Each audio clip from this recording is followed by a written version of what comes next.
자, 2024년 3월 27일 수요일입니다. 17시 05분 지나가고 있습니다. 히든볼 들어가겠습니다. 안녕하세요, 박지웅입니다. 안녕하세요, 김한입니다. 안녕하세요, 역산입니다. 안녕하세요, 송영주입니다. 네. 어제 우리가 이제 태국이랑 네. 2차전을 그래도 잘 마무리했습니다. 네. 황선홍 감독은 이제 임시 감독으로서 두 경기를 다 마무리 네. 지었습니다. 그래서 저희는 어제 주원영이랑 호토크 때 황선홍 감독은 이제 올림픽 대표팀으로 잘 가셔서 23세 이 아시안컵을 잘 마무리하시고 당장 이제 대회가 코앞이니까. 그리고 난 다음에 올림픽 본선에 진출을 또 한 다음에 네. 쉽지 않겠지만 네. 또 메달을 따를 수 있으면 좋으니까 그렇게 하자라는 이야기를 들었는데 방금 전에 기사를 보니까 네. A 대표팀 감독 유력 후보 황선홍. 뭐 물론 그게 어떤 근거에 의해서 나온지는 모르겠습니다만 네. 근데 이전부터 사실 이런 얘기 많은 축구 팬들이 좀 두려워했던 시나리오 아닙니까? 뭐 이게 기사가 나왔다고 해서 되는 건 아닙니다. 그렇죠. 네. 네. 그리고 저도 황선홍 감독을 실제로 선임할 가능성은 굉장히 좀 적다고 보는데 이런 기사가 나올 거라고 좀 예상을 하셨죠? 일단 결과가 좋았을 때. 아하. 근데 이제 첫 번째 홈에서 경기가 안 좋았잖아요. 그랬죠. 그래서 나는 안 비겼으니까. 나올 줄 알았어. 네. 이걸 이겼어도 안 나올 줄 알았어. 1승 1무면 어쨌든 간에 뭐 결과적으로는 홈에서 이기고 원정 가서 비기고 이거나 네. 그다음에 홈에서 비기고 원정 가서 이기고나 어쨌든 그게 1승 1무 정도로는 나오긴 좀 약하지 않을까. 2승이란 모를까? 2승이면은 그래도 네. 좀 힘을 받을 수 있는 그건데 그 그것도 2승도 경기도 잘하고 뭐 네. 다득점하고 뭐 이렇게 이겼으면 좀 힘을 받을 만한데 홈에서 그러고 원정 가서 그렇게 3대0으로 이겼다고 바로 나오기에는 조금 약간 좀 그렇지 않나. 뭐 아주 약한 기사밖에 없긴 네. 합니다만 그러면 환희 형이 봤을 때 그래도 이제 협회 관련된 뭐 이런 쭉 좀 팔로우를 오랫동안 형이 하고 있으니까 지금의 상황에서 황선홍 감독이 실제 감독으로 선임될 가능성은 어느 정도라고 보시나요? 일단 그냥 제 마음속엔 0이라고 봅니다. 0이다. 네. 왜냐면 본인도 알 거예요. 예. 하고 싶어도 할 수 없는 상황이라는 걸 본인도 당연히 알 테고. 그러니까 누군가가 이런 말을 하고 다니는 건 맞는 것 같아요. 누군가가 근데 축구인일 확률이 높고 아하. 팔이 안으로 굽어서 하는 얘기인데 황선홍 본인에게 전혀 도움이 안 되는 얘기잖아요. 그렇죠. 이게 황선홍 감독에게 도움이 안 돼요. 네. 개인적으로 도움이 안 돼요. 왜냐면 올림픽에 힘을 실어줘도 지금 못마땅할 그치. 상황에서 네. 이런 상황이 온다는 게 뭐 그러니까 이게 정말 취재가 된 것인가라는 의문을 항상 가지고 있어요. 아하. 네. 그리고 그거 뭐죠? 강화위원회? 전력강화위. 네. 거기서도 그런 얘기는 없는 걸로 알고 있거든요. 네. 뭐 들은 바로 여태까지. 네. 그래서 이게 정말 요즘은 뭐 언론 플레이라고 하는데 누가 또 이런 언론 플레이를 하는지도 모르겠고 그냥 자기가 하고 싶으면 말하는 것 같아요. 그쵸. 자기 상상 속에서 말하는 것도 되게 많은 것 같고. 그게 약간 우리가 자주 얘기하는 뇌피셜이잖아요. 그게 축구 기자든 그게 뭐 축구인이든 축구 외부인이든 그래서 저도 이거를 판단을 하는 게 되게 어렵다. 이런 보도에 대해서. 그래서 그냥 한 줄이잖아요. 그죠? 황선홍 감독 그거 하나 후보에 다야. 있는 것으로 알려졌다. 예. 알려졌다. 누가 알린 거야? 모르잖아. 누굴까? 나도 몰라. 누구지? 나는 이런 거를 기사로 내는 것도 그리고 그걸 기자가 썼다고 데스크가 오케이를 해주는 것도 다 어이가 없어. 그러니까 그 문장을 보고 예를 들어서 데스크가 이거 맞아? 확인했어? 너 취재했어? 옛날에는 되게 그걸 집요하게 물어봤어요. 근데 이제 보통 이제 초보들은 쓰다가 자기 생각을 정말 쓰기 어려우니까 하다 보면 네. 좀 담을 수 있잖아. 그러면 당황하지 신입들은 그냥 아니 그렇다고 하던데요. 누가? 근거는 없어. 그냥 여기서 주워들은 얘기야. 그게 데스크가 해줘야 될 일 아니야 원래? 그렇죠. 근데 요즘은 데스크 기능이 거의 없는 게 빨리빨리 내보내서 빨리빨리 걸리는 게 1순위이기 때문에 심지어 그러니까 완전 초보 기자들은 데스크가 있겠지만 정말 한 1, 2년 차만 좀 지나잖아요? 그럼 자기가 자기 걸 출고해요. 와 근데 1, 2년 차는 초보 아니에요? 그런데 그렇게 해요. 네. 그래? 네. 왜냐면 요즘은 그냥 그런 거 의미 없이 그냥 걸리고 해야 되니까. 빨리 나가고 이게 중요하다고 생각하다 보니까 그런 식으로 많이 하고 저희 때는 진짜 저는 단어 하나에 벌벌 떨었거든요. 틀릴까봐. 트집 잡힐까봐. 기분 나쁘잖아 나도. 근데 요즘은 그런 기능이 많이 상실이 돼서 저도 기사를 보면서 진짠가라는 걸 생각하는데 그냥 일반 분들은 그냥 보면 믿는 거죠. 믿는 사람이 나쁘다는 게 아니라 사실 그거를 확인 안 하고 내보낸 사람이 나쁜 사람인데 그래서 정말 가치 판단에 있어서도 되게 어렵고 이거는 축구 기자뿐만 아니라 다른 사회부, 정치부 모든 다 그렇죠. 똑같은 것 같아요. 그럼 결론은 뭐냐? 기사에 대한 신뢰도를 이제 믿을 수 없다는 거잖아요. 그죠. 그래서 이제 정말 아마 아예 안 믿는 사람도 있을 거고 근데 그걸 여전히 기사로 나오면 맞겠지라고 생각하는 분이 훨씬 많다고 생각해요. 그래서 이거는 되게 문제고 저도 이걸 해결책은 모릅니다. 스스로 할 수밖에 없어요. 각자 알아서. 그런데 기사량이 일단 많아야 되고 그리고 많이 찍어내잖아요. 네, 기사 속도가 빨라야 되잖아요. 그래야지만 이제 조회수를 최대한 높일 그쵸. 수가 있으니까 그게 회사 수익하고 또 직결되고. 연결이 되잖아요. 그러다 보니까 지금 같은 사태가 좀 벌어지고 있는 것 아닌가. 사실 제가 풋볼 위클리 이건 오프라인 잡지였잖아요. 그럼에도 불구하고 온라인 기사도 올리기 시작했던 때가 있었거든요. 그런 모습 봤을 때 계속해서 이거는 사주하고도 관련이 있어요. 그러니까 사주도 그걸 원하고 그러니까 데스크도 그걸 원하고 그러다 그럼 이제, 보니까 네, 바로. 속도전이니까 데스크 거치지 않고 바로바로 올려. 이런 아니, 이야기가 네. 나오는 거죠. 네. 어쨌든 뭐 우리가 좀 전에 얘기했지만 찬호 형이 아까 얘기했던 것처럼 뭐 사실 성적이 그다음에 내용적으로 봤을 때 와 추대할 만한 내용도 아니었거니와 그리고 환희 형이 얘기한 것처럼 이거는 황선홍 감독 입장에서도 좋은 기사가 저는 아니라고 보이는데 누가 흘렸는지 모르겠으나 그 사람은 어떤 의도인지도 모르겠고 네. 그다음에 쓴 거나 받아서 올린 거나 좀 전체적으로 조회수 만능 시대의 어떤 산물이 아닌가. 그래서 이거는 저는 뭐 너무 또 깊이 이거 진짜 황선홍 물론 황선홍 감독이 저는 돼서는 안 된다고 생각을 합니다만 그거랑 별개로 이 한 줄짜리 기사에 대해서는 심각하게 생각하실 필요는 없지 않나. 다만 계속해서 정식 감독이 누가 되는지에 대해서는 쭉 보긴 해야 돼요. 네. 보긴 해야 됩니다. 저는 이제 이거는 현실화 되기 직전에 얘기하면 되는 거지. 그치? 지금은 정말 한 줄에 불과한 건데 이거에 막 흥분해가지고 그것만 하는 거는 좀 뭐라고 하지? 서로 정력 낭비다. 이런 거에 열받는 거는 에너지 낭비다. 우리가 정력을 다른 데 좀 쓸 필요가 네네네. 있습니다. 네. 젊을 때 아껴둬야죠. 아닙니다. 아끼면 많이 아끼셨나요? 세이브가 된다. 아니요, 지금 고갈됐거든요. 아. 네. 그래서 말씀드리는 거고요. 예, 막 썼다는 얘기인가요? 그렇게 효율적으로 쓰지 못했다. 효율적이지 못했다. 네. 효과적이고 효율적이지 못했다. 그렇습니다. 적재적소에 사용해야 네. 되는데. 잘 써야 되는데. 네. 하지만 그렇죠. 또 그런 얘기도 있어요. 아끼면 똥 낸다. 뭐 그런 것도 있어요. 그런 것도 있어요. 그게 뭐쭉 해서 네. 모여가고 축적이 되는 무슨 예금이 아니기 때문에. 맞아요. 예. 어차피 안 쓰면 나이 들면 못 쓰게 돼요. 네. 그렇습니다. 자, 황선홍 감독 뭐 기사가 한 줄짜리가 나왔길래 잠깐 얘기를 네. 해봤고요. 오늘 오프닝 토크는 이제 곧 있으면 시작이 될 유로. 지금 평가전이나 뭐 각 유로 마지막 그 경기들이 펼쳐져가지고 다 이제 조별리그 완성이 됐습니다. 이번 유로 조편성 그다음에 요 경기들에서 최근에 약간 주목해 볼 만한 거는 뭐 월요일에도 얘기를 했지만 독일이 네. 좀 그 전까지만 하더라도 되게 매갈이 없는 느낌이었는데 살아가고 있어. 이번 주간에 좀 왜 이래? 살아가고 토니 있어. 크로스가 돌아오자마자 예, 근데 제가 토니 크로스 네, 뭐 분위기가 효과인- 확 바뀌었습니다. 예, 뭐 비르츠를 원래 뭐 다들 주목을 하고 계셨겠지만 비르츠가 잘하는 것도 있었고 반대로 프랑스는 좀 우리가 알고 있던 우승 후보군 대비 좀 매갈이 없는 느낌이 있다라는 생각도 있고요. 네. 프랑스하고 잉글랜드도. 잉글랜드 마찬가지예요. 예. 네. 뭐 사실 이런 거보다는 직접 본선에 들어가-봐야 맞아요. 우리가 열어봐야 아는 거겠지만. 항상 이럴 때 되면 기대보다 혹은 우려보다 좀 상반된 결과들이 나오는 경우는 많은 것 같아요. 근데 둘 다 그거 같아요. 프랑스도 그렇고 잉글랜드도 그렇고 결국 톱 9번 자리에 서는 선수의 가치가 반대로 이번 A매치 주간에서 이 선수들이 차지하는 비중이 이렇게 컸구나. 지루하고 해리케인하고 두 선수가 차지하는 비중이 역설적으로 그렇게 좋아 보이는 스쿼드에도 저 선수들이 없으면 잘 안 되네를 느끼게 해줬던 주간인 네. 것 같아요. 이번 주간이 오히려. 공격수들이 여전히 좀 잘 없어요. 근데 진짜 좋은 이번에 공격수들이. 유럽 팀들을 봐도 와 9번 자리에 이렇게 없었나 싶을 정도로 와 진짜 없구나 그런 생각이 많이 드는 그런 주간이었던 것 같아요. 제가 지금 축구 보고 왔거든요. 중학교 대회. 네.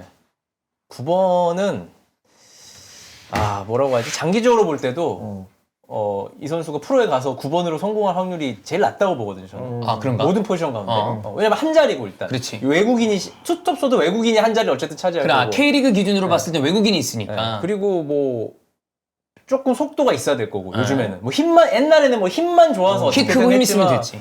근데 그런 것도 아니고 해서 뭐 많은 선수들이 톱에 쓰다가 나이가 들면서 이제 조금 이제 내려오는 키가 안 거죠. 크거나 뭐가 좀 피지컬이 약하면 사이드로 빠지고 본인이 선택해서 내려오는 선수들도 꽤 있고 해서 스트라이커는 이 본능이기 때문에 키워내기가 되게 어렵다는 생각을 하고 그리고 이제 많은 팀들이 좀 전략적으로 이제 전술을 쓰는 중학교 고등학교 팀들을 보면 그 9번 옛날 그 스트라이커 9번 그렇게 쓰진 않거든요. 그래. 10번처럼 써요. 9번. 아. 네. 그래서 근데 생각해보면 프로에서 성공하는 9번들이 10번 성향을 지니지 못한 선수들은 요즘에 좀 못 살아남잖아요. 어렵죠. 그러니까 만능인 공격수들이 다 각광을 받으니까. 네. 그러니까 그래서 요즘에 투톱이 다시 좀 사용되는 그런 분위기인 것 같아요. 그러니까 백스리를 쓰더라도 352 같은 인텔을? 시스템을 쓰든가, 그러니까 인텔 같은 예. 거 쓰든가, 아니면 차라리 442 시스템으로 쓰든가. 아. 그래서 어차피 한 명 가지고는 이제는 한 명을 톱으로 세워서만은 여기서 이 톱한테 우리가 요구하는 그 역할들이 너무 많다 보니까 수비도 그거를 그 수행을 압박 혼자 많이- 못하니까 예. 차라리 그러면 두 명이서 나눠서 미드필드가 약간은 부실해지더라도 예. 그래도 차라리 앞에 두 명이서 역할을 좀 나눠서 하면은 그게 그래도 조금 더 낫지 않겠는가. 그리고 그런 식으로 다시 돌아가는 것 같아요. 가장 큰 문제는 중학교, 고등학교 레벨에서 9번은 잘하는 선수들이고 피지컬 좋고 그지. 성장이 빠른 선수들이잖아요. 수비를 안 시켜요. 아예. 예, 거의 안 시켜요. 음. 그래서 수비할 줄을 모르고 그러니까 정말 톱이 내려와서 미드필더를 잡는 걸 전 거의 못 봐요. 거의 모든 경기에서. 그래서 이 선수들이 프로에 가면 수비 습관이 안 돼 있으니까 당장 근데 그걸 요구받잖아. 그렇게 그렇죠. 해야 된다. 예. 어.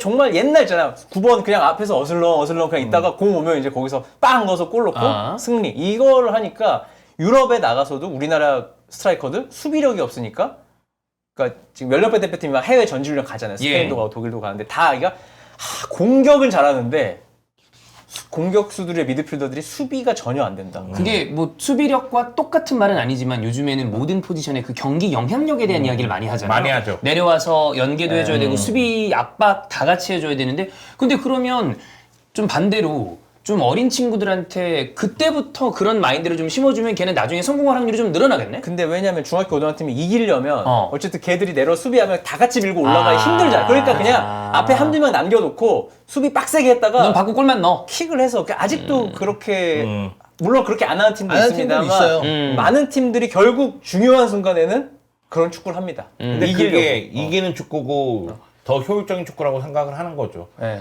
근데 사실 뭐 현대 축구에서 넘버 9이라고 해서 전형적인 스트라이커가 거의 없잖아요. 잘 없죠. 왜냐하면은 넘버 9에게 10번 역할을 많이 요구하는 시대니까. 뭐 해리케인 이런 선수들이 다 네. 전형적이죠. 그런 측면에서 봤을 때는 그런 상황이 조성이 되면 우리가 생각하는 전형적인 넘버 9이 성장하기는 어렵죠.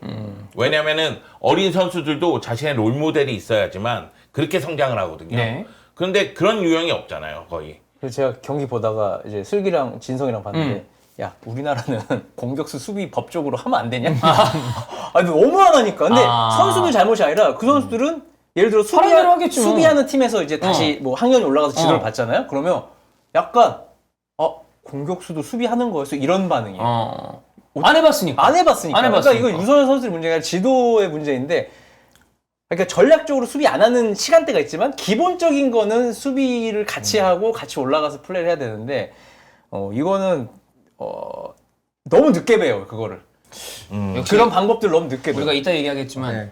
공격수로 시작해서 센터백까지 내려온 박진섭에 대해서 이제 보고 배울 필요가 있다. 조규성도 여러분 공격수지만 원래 미드필더였습니다. 네. 반대로 저는 그렇게 생각하죠. 그러면 이제 수비수로 중학교 때까지 키우고 그다음에 공격수로 또 공격수로 계속 바꾸는 근데 거야. 그 김신욱이 그거 아니야? 맞아요. 근데 김신욱이 그렇죠. 중요한 건 그 공격수한테 또 야 수비하지 마. 너 수비 출신이지만 앞에 서 있어. 너 그러면 그래도 어쨌든 습관은 들었어요. 그렇지 약간 몇 뭐야 년 베이스 했어. 나도 그렇지. 모르게 나도 모르게. 했으니까. 나도 모르게. 몇 년 아니, 했으니까. 프로 가서 포지션을 바꾸면 예. 나도 모르게 수비를 하게 되는 거지. 그러니까 진짜 그 유럽 진출의 걸림돌은 수비력이에요, 여러분. 우리나라 선수들이 공격력이 부족해서 못 갈 수도 있겠지만 확률적으로 볼 때 다 유럽 스카우트들이 수비력 때문에 그것까지 같이 보니까 기술 좋고 예. 공 잘 차고 어. 수비를 못해. 그러면 우리는 사실 축구를 볼 때 재미로 보면 공격적인 것만 보잖아요. 그죠? 수비에 대해서는 야 뭐 저 정도 하면 수비 안 해도 되지 이런 팬들은 그렇게 생각할 수 있어. 근데 유럽에서는 그렇게 보면 반쪽짜리도 아니고 그냥 선수로 안 보는 경향이 많아가지고. 쟤는 못 써. 예. 근데 저는 정말 탁월한 득점력을 갖고 있으면 그 정도면 천재적으로 옛날에 아니, 나는 무슨 천재적으로 골을 게레트 많이 밀러 정도 넣으면 골을 넣으면 나 메시 그러니까 그러니까 아까 채팅창에서 에드가 정도면 수비 안 해도 된다 했잖아요. 절대 메시 정도면 수비 안 해도 된다. 그러니까. 세계에서 한 5명 정도 수비 안 해도 되는 한 5명 되지 않을까? 그래도 20명 해줘. 5명은 너무 짜다. 하여튼 필요하다.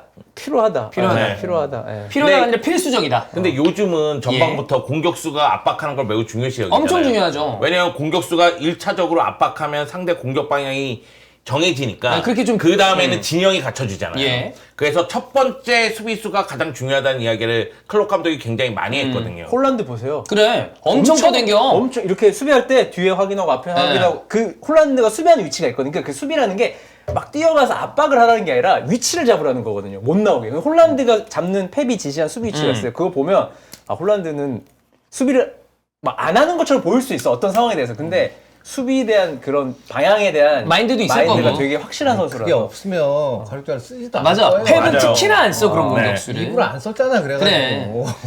그 저는 근데 그런 생각도 해요.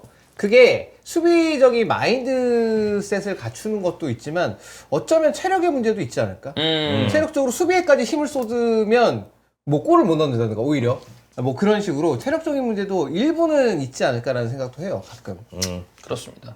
자, 폴란드랑 우크라이나, 조지아 이런 팀들이 들어와가지고 지금 A부터 F까지 한번 볼게요. 네. A조 독일, 스코틀랜드, 헝가리, 스위스. 그냥 재미로 네. 1, 2위 찍을까요? 보자. 그냥 그냥 생각나는 대로. 김환. 독일, 헝가리. 헝가리? 헝가리? 어. 난 스위스 약간 가야지. 돌풍. 돌풍. 약간 그래서 어. 저는 독일, 스위스. 그 독일 네, 스위스가 독일 되게 스위스예요. 정배죠? 정배요. 네. 역배. 역배 헝가리. 네. 제가 여러 번 얘기하지 않았습니까? 무슨 월드컵이었더라? 그때 독일하고 폴란드가 붙어요. 네. 폴란드 역사상 독일에게 승리한 적이 없었거든요. 아, 네. 근데 다들 독일이 승리한다 그렇게 얘기하다 보니까 제가 나는 좀 독특하게 얘기해야 되겠다. 딴 거 해야지. 그래서 무승부 내지는 폴란드가 좀 우위에 있지 않을까요? 그때부터 송펠레가 된 겁니다. 아, 그게 시작이었군요. 네. 예. 이러다가 김펠레 되는 거죠. 마틴 아담 응원합시다. 맞아요. 한국 사람이면 마틴 아담 응원합시다. 제한만. 자, B조 갑니다. 스페인, 크로아티아, 이탈리아, 알바니아. 이거 진짜 어렵다. 근데 이거 여기는 스페인, 많이 이탈리아 어려워. 아닌가? 여기 많이 어려운데. 아니 크로아티아 크로아티아가 과연 어떨 것인가. 그리고 나는, 이탈리아가 어. 전통적으로 크로아티아한테 굉장히 약했습니다. 아. 그런 이제 한국 징크스가 사람이면 있어요. 알바니아 아사니 응원합시다. K리그 아사니 응원합시다. 그러면 뭐 스페인, 알바니아야? 네. 아니 그건 아니고요. 이거 그러면 스페인 하나 가고 크로아티아, 이탈리아 어떻게 보나요? 스페인, 이탈리아가 제일 저도 유력하다고 예. 생각을 하는데 크로아티아도 그러니까 이탈리아가 크로아티아 약했던 그 전통을 생각해 보면 이거는 모른다. 이탈리아 입장에서도 불안하다. 불안하다. 스페인, 이탈리아지만 이탈리아 좀 불안하다. 네. 영주 형은요? 저는 오히려 스페인이 좀 더 불안하다고 아, 느껴요. 그래요? 네. 그래서 이탈리아, 스페인 갈 거. 역시 카탈루냐 독립을 위해서. 아니. 그게 아니라 뭔 소리야? 스페인이 불안하다면서 이탈리아 스페인을 가다니? 그러니까 이탈리아가 일위가? 오히려 일위. 아, 스페인이 2위로 간신히 갈 것 같다. 예. 그런데 크로아티아에게 발목 잡힐 수도 있다. 그런 생각이 좀 드는 거죠. 김환, 알바니아? 여기는 그냥 스페인 이탈리아로 할게요. 예. 자, 그다음 C조입니다. 슬로베니아, 덴마크, 세르비아, 잉글랜드. 잉글랜드, 덴마크 아니겠어요? 잉덴이 좀 네. 세르비아도 근데 괜찮은데? 멤버가 네. 세르비아가 멤버가 괜찮은데 근데 유로는 괜찮을 수 있어요. 본선에서 항상 맨날 부르지 기대를 않았어? 저버려. 네, 월드컵은 별로 쓰는데 유로는 그래도 또 괜찮지 않을까? 근데 난 본선에서의 세르비아를 모르겠어요, 믿을 수가 저도. 없어. 네. 전 잉덴. 저는 잉글랜드랑 세르비아. 세르비아? 가겠습니다. 과감하게. 나도 잉세. 잉세 둘, 잉덴 둘. 네. 예. D조 갑니다. 여기가 이제 또 폴란드, 네덜란드, 오스트리아, 프랑스. 죽음의 조죠. 프랑스 네덜란드. 프랑스, 네덜란드가 좀. 근데 네. 이게 오스트리아가 멤버 보면 다 되게 맞아요. 중위권 맞아. 클럽에서 다 주전으로 뛰고 있거든. 다 얘네야. 따라가고 근데 있는. 오스트리아 이상하게 모이면 되게 못한다. 애매해진다 팀들이. 그런 게 좀 있어요. 멤버는 좋은데. 나는 네덜란드가 좀 걱정스럽긴 하거든. 걱정이나? 그래도 프랑스, 네덜란드 가야 되겠죠? 저도 푸네가 좀 정배가 아닌가. 네. 도니얼 말런을 믿으세요. 말론. 아스널 출신이죠. 네, 맞아요. 네. 2조. 벨기에, 슬로바키아, 루마니아, 우크라이나. 야, 여기 이제 여기는 2위 싸움이 치열하겠는데. 그러니까. 근데 벨기에도 1위를 장담을 못해. 그건 맞아요. 그래도 벨기에는 조는 통과해. 통과해. 조는 통과해요. 여기가. 저는 벨기에, 우크라이나. 벨기에, 우크라이나. 근데 뭐 루마니아, 슬로바키아 좀 약간 정보가 없어가지고 사실. 난 루마니아는 아직도 무투야. 근데 저도 우크라이나 같아요. 근데 왜냐면 우크라이나 괜찮은데? 정신 무장이 확실히 약간 되어 있을 그런, 거 저도 그 아니에요. 느낌, 아, 버프가 그거. 있지 않을까? 네. 옛날 이라크가 한번 그래서 그 아시안컵 우승하고 이랬던 것처럼. 우크라이나가 그러면은 저도 우크라이나. 2000 몇 년생 중에 2명인가가 잘한 애들이 있어요. 21세 대표팀이었던. 얘들이 뽑힐지는 모르겠는데 엄청 잘하더라고. 얘들이 성장을 했으면 좀 괜찮을 것 같고. 저는 신무영을 믿어봅니다. 무드리. 아니 그리고 사실 그러니까 갑자기 믿음이 안 가는데? 그 이가인 선수가 네. 21세 이하 그 월드컵에서 20세 이하. 네, 20세 이하 월드컵에서 MVP 차지할 때 그때 우승한 게 우크라이나잖아요. 그리고 그 멤버들이 지금 성장을 했다고 보면 네. 지금 레알 마드리드에서 루니 골키퍼가 진짜 잘하거든요. 네, 맞아요. 그거 루니 보면 잘해요. 우크라이나는 경쟁력이 있지 않을까. 전 벨기에, 우크라이나, 베루. 벨루. 자, 그다음 F조가 튀르키예, 조지아, 포르투갈, 체코.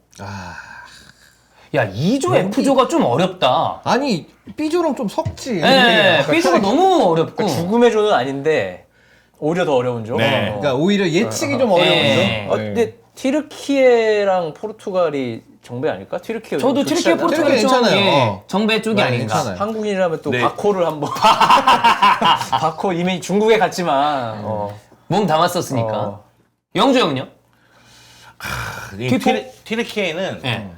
제가 뭐 최근 잘 경기를 보지를 못했기 때문에 물론 이제 차라노글루라든가 좋은 선수들이 있긴 있는데 튀르키예가 본선에서 복불복이에요. 네. 흐름 탔을 때는 우리가 되게 무서워요. 생각하는 맞아요. 뭐 투르크 전사 맞아. 막 이런 느낌이고 아니면 생각보다 되게 무기력합니다. 망할 때는 그냥 폭망이거든요. 한 10년 망하지 않았나? 그렇죠, 그렇죠. 좀 오래 안 됐지. 오래 안 되지 않았나? 그럼 한번 올라올 때가 된가? 또 아, 같은 그런 그렇습니까? 느낌? 그 조베르는 통과할 가능성이 높지 않을까? 왜냐면 조지아가 여기 들어와서 네. 그럼 그래서- 저도 포르투갈 튀르키예로 가겠습니다. 포티. 찬우 형도 T4. 네. 예. 그 비교적 보이는데 2조랑 F조가 조금 어려운 감이 있고 네. B조가 그냥 봤을 때는 스페인, 크로아티아, 이탈리아가 네. 굉장히 좀 부담스럽다. 이렇게 보면 될 것 같습니다. 근데 뭐 여러분 그 유로가 축구 해외 축구를 좀 딥하게 보시는 분들 입장에서는 정말 이제 막 토너먼트 올라가면 대박 매치 많잖아요. 그렇죠. 생각보다 정말 외면받는 대회입니다. 근데 그 유로도 어쨌든 24개 팀 들어오면서 3위 팀도 올라갈 수 있으니까 예. 여기 B조는 그래서 그 다 B조가- 올라갈- 그러니까 근데 오히려 어려운 게 왜냐면 여기가 센 팀이 3개가 있으니까 아. 역설적으로 실점을 더 많이 벌어야 되는데 그렇겠다. 그래서 오히려 F조 같은 데가 올라갈 수 이런 데서 뜬금없이 있으니까요. 올라. 오히려 예전에 포르투갈 그 어. 우승했을 때도 산무 3무 해가지고 올라가고 네, 맞죠, 그랬잖아요. 맞죠. 네. 그러니까 이게 유로는 참 진짜 그 시간대나 이런 걸로 봤을 때 대중들의 관심에는 멀어져 있어요. 근데 더 먼 건 코파 아메리카입니다. 사실 유로 2000이라든가 네. 유로 2008 같은 경우에는 엄청 명대회인데. 너무 재밌지 않았나요? 근데 이게 약간 우리끼리 재밌는 느낌이죠. 아, 그런가요? 네, 그러니까 대중의 관심에는 항상 네. 좀 멀어져 있다. 그렇죠. 그러니까 유로 경기를 볼 때는 새벽에 봐야 되니까 짜증이 나는데 코파 경기는 아침에 오전에 봐야 돼. 네, 아침 아침이야. 아니면 오전. 어. 그러니까 볼 수가 없어 더. 네. 그러다 보니까 코파는 더 관심에서 멀어져 있죠. 그리고 코파가 또 잘못 걸리면 그거에 걸려요. 그 메이저 리거들이 있으면 MLB랑 걸리는 게 맞아, 많습니다. 맞아, 맞아. 그럼 네. 거기에 또 폭삭 당해가지고. 여튼 유로는 6월 14일에 개막을 해서 한 달 정도 그 코파 아메리카랑 기간이 같습니다. 코파가 6일인가 뒤에 시작해요. 아, 좀 뒤구나. 네, 근데 거의 겹쳐요 완전. 그거 끝나면 올림픽으로 갑니다. 올림픽하죠. 예. 진짜 축구 좋아하시는 분들은 그냥 밤에 12시에 일어나셔서 까꾸로 그냥 쭉 아, 보내. 풀타임. 유로, 코파 그치. 이렇게 4경기 보시면 예전에 그 삶이. 이전 대회 때 김포에서 우리 주원 형 집에서 방송했을 때 네. 제가 유로 다 하고 코파 한 경기까지 다 하고 집에 가서 낮에 자고 다시 밤에 와서 하고 코파도 아프리카가 샀었어요. 아, 그때 있었어요. 그때 이제 주원이 형은 유로 두 번째 경기 때는 이러고 있고 이제 코파 때는 이제 침대 가서 자고 그랬던 기억이 납니다. 예전에 스포에서 해설할 때 유로 경기 해설하고 그리고 시간이 조금 지나서 바로 이제 코파 경기 들어가는데 네. 머릿속에서 혼동이 와요. 맞아. 왜냐면 유로 시스템하고 코파 시스템하고 이게 약간 혼동이 오고 에. 내가 지금 뭐를 하고 있는 거지? 이런 생각이 좀 들 때도 있고 그리고 생각보다 이 남미 팀들 경기가 몇몇 팀들 말고 되게 지지부진하고 거칩니다. 맞아요. 진짜 거칠어요. 코파가 0대0, 1대0 되게 많이 나와. 되게 많아. 그래서 그래 이 경기니까 볼만하겠지라고 해서 딱 아프리카에서 열고 봤어요. 잘 걸. 보지 말고. 그러니까 뭐라고 하지? 그 환경이 어색해. 그 경기 예, 이번에 미국이라서 좀 다르겠지만 막 뭐 남미 어디서 하면 경기장도 조금 칙칙해 보이고 화면도 약간 뿌옇고 맞아. 좀 코파 아메리카만에 뭔가 좀 안 땡기는 느낌이 있어요. 환경도 되게 멀리 들리는 느낌이에요. 근데 우리가 생각하는 강팀들 있잖아요. 네. 뭐 브라질, 아르헨티나, 우루과이 이런 팀들의 경기가 박진감 넘칠 것 같지만 하지만 그렇지 않습니다. 그렇지 않습니다. 예. 왜냐면 같이 맞대결 펼칠 때는 박진감이 넘쳐요. 그런데 콜롬비아라든가 아니요, 페루, 페루. 파라과이. 그래 칠레. 와, 이런 데랑 가면 골 때려 경기. 네. 그래서 옛날에 칠레가 좀 다이나믹한 축구를 할 때 그때가 재밌었어요. 나칠비. 네. 예. 그러니까 그때까지 쌍파울리 있을 때. 우승도 하고 이러지, 맞아. 그러니까. 그리고 그 상구가 저 멀리 메시를 약간 아련하게 쳐다보는 뭐 그런 장면도 있었죠. 예. 축구 좋아하는 분들 입장에서는 만약에 우리가 올림픽까지 진출을 하면 6월부터 7월까지는 아마 계속, 쭉 예. 축구 위주로 학생분들이시라면 사실 축구 볼 때 제일 좋은 게 학생 때거든요. 아, 방학 때니까. 직장인 되면 축구 보기 어려워요. 어렵죠. 근데 학생분들은 이제 그때 대학이면 뭐 휴학은 아니지. 휴강할 때고 방학 때 이게 보시기가 좋으니까 한번 또 함께 보시면 되지 않을까라고 생각합니다. 자, 그러면 오프닝 토크 이렇게 마무리하고 넘어갑니다. 히든 라이브는 역시 태국 원정입니다. 3대0으로 이겼고요. 전반전은 역시 지지부진한 경기였습니다만 최종 스코어로 봤을 때 그다음 후반에 나아진 경기력. 이제 그런 얘기를 하는 분들도 있더라고요. 경기력이 전반에 좀 지지부진했던 건 맞는데 사실 우리가 태국 원정 가서 시원하게 이긴 경기가 별로 없었다. 이 정도면 나이스한 거다. 라고 이야기를 하는 분들도 있고 저는 비교적 맞는 얘기라고 봅니다. 네. 잘한 거죠? 네, 어떻게 뭐, 보셨나요? 첫 번째 홈 경기 때를 생각해 보면 원정 경기에서는 선수들이 그걸 좀 잘한 것 같아요. 우리가 전반전에 힘을 좀 쏟을 때 쏟고 좀 비축해둔 건 비축해둔 그다음 후반전에 힘을 쏟을 때 쏟고 요런 배분 같은 것들을 전체 플랜. 그거를 꽤 잘 한 것 같아요. 예. 그리고 득점도 사실 전반전에 너무 좋은 타이밍에 터져가지고. 그지. 아 근데 궁금한 게 조규성 선수는 슛이었을까요? 슈팅 아닐까요? 난 크로스라고 봤는데. 아 그래요? 저는 슈팅이라고 생각했어요. 그러면 이제 크로스였으면 빗 맞은 거가 되는 거고 난 빗맞은 크로스라고 봤어요. 저는. 슈팅이었으면 대단히 기술적인 슈팅이 약간 되는 거거든요. 회전 줘서 슈팅 때린 거 아니에요? 그런가? 네. 저는 선수들이랑 봤는데 음. 슈팅이라고 보던데. 아, 그럼 빨리 그걸 얘기했어야지. 선수가 봤더니 내가 뭐가 돼 그러면. 저 선수들이 본 게 맞겠지. 조찬호가 그래? 주은 형은 크로스 같다고 그랬는데? 그러니까 잘 찼다 그랬어. 저거 되게 잘 차. 저거 되게 어렵다. 엄청 저기서 잘 저렇게 찬 차는 거 거 되게 어렵다고. 그럼 조찬호가 맞겠죠. 뭐 어쨌든 간에 네, 조찬호가 맞지 그러면. 맞나? 조찬호가 야 주원이를 믿어봐. 아니에요. 어쨌든. 네. 아니야, 주은 형 헷갈린다 그랬어. 슈팅 근데 같기도 하고 애매하다. 이게 그냥 거기로 일단 보내자라는 생각으로 맞아. 보내면 뭐 어떻게든 해결될 수 있으니까. 근데 이제 태국 수비가 멍청했다라는 얘기는 했습니다. 거기서 슬라이딩해서 이렇게 훑어서 그렇지. 걸리는데 거기서 공을 막 약간 잡아서 플레이를 하려고 그러다 그러니까. 보니까 이재성 쇄도할 때 그냥 걸린 거 아니야? 그래서 약간 땡큐인 상황이기도 네. 했다. 근데 타이밍이 좀 늦지 않았어? 수비수가 들어가는 그치. 동안에? 들어가는 타이밍이 늦어서 늦어서 멈춰놓으라 그랬던 것 같은데 속도를 최대한 높여서 들어가다 보니까 몰랐죠. 이재성이 바로 뒤에 있을 줄 몰랐던 거지. 네. 하여튼 그래가지고 그 골 들어가고 나서 실점하는 게 좀 중요했다.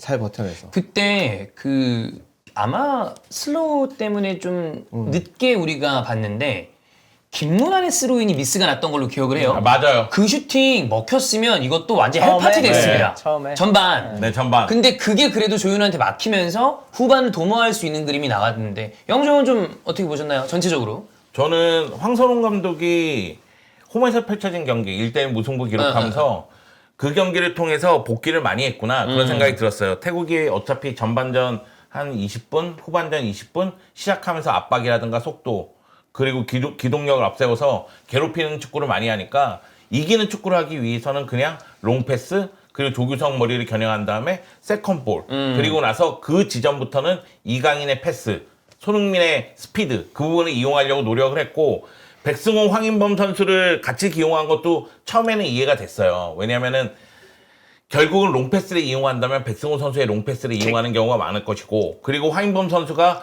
볼을 끌고 올라가면서 전진 패스를 통해서 득점 기회를 만들고자 노력하는 모습이 나올 거라는 생각이 들었고 황인범 선수는 손흥민에게 그런 모습으로 찬스를 한 차례 만들어주기도 맞아요. 했어요.